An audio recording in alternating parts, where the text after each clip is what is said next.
Hello and welcome to the Fragaboom Show, number 8. Today I'm going to discuss a few things, one of which is the myth about inspiration. The other is finding your calling, okay? I've been reading this book, it's by Tony Robbins, it's called Money. And in it, he talks about making enough money to do the things that you want to do. When I was a kid, I always knew what I wanted to do. I wanted to draw and tell stories for a living.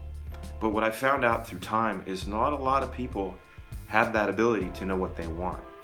And Tony Robbins proposes this question about if you had enough money that your bills were paid and you didn't really have to worry about money, not win the lotto big, but just don't have to worry about things, how would you spend your time? What would you like to do? If I had all that money, I think what I'd want to do is draw and create, make music, and basically do the things that I do now in my spare time. Now, that said, you should propose yourself that very same question. What would you do if you had the money? If you didn't have to worry about money, what would you want to do? That's how you find your purpose as far as inside out. Now, speaking on inspiration, I believe that inspiration is great, but I also believe that waiting for it to get a job done is bullshit, okay? The difference between a professional and an amateur is pushing through that shit. There are many times I've woken up and I didn't feel like drawing. I was sick, there wasn't enough time, but I've made commitments and I've said, I'm gonna get this done. I've done it for you, I did it with The Grave, I've done it with The Daily Sketch.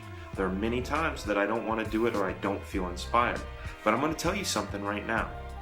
What makes me get better is pushing through those moments, because it's easy to do something when you feel like it. It's harder to do it when you don't.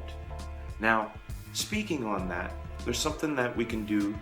It's not forced inspiration, but it's thinking about things that get you pumped up.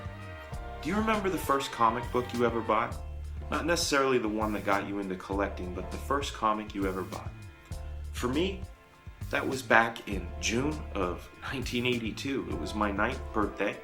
My older brother Robert and I went out on a trip. I had my birthday money burning in my hand. I had my Pac-Man shirt on. Pac-Man was all the rage, and we stroll into a 7-Eleven, and there was this orange comic book cover screaming at me. It was Batman number 351. The cover was by Ernie Cohen, and it was inked by Dick Giordano.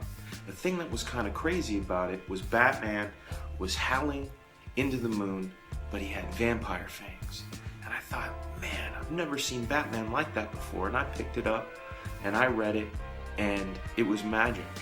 And I just remember that feeling, that little kid feeling, that excitement. And that's one of the things that I use to get me drawing is music or things that get me jazzed, so you can kind of get in that groove. But it's not waiting for the inspiration. It's not waiting for the opportunity. It's doing it.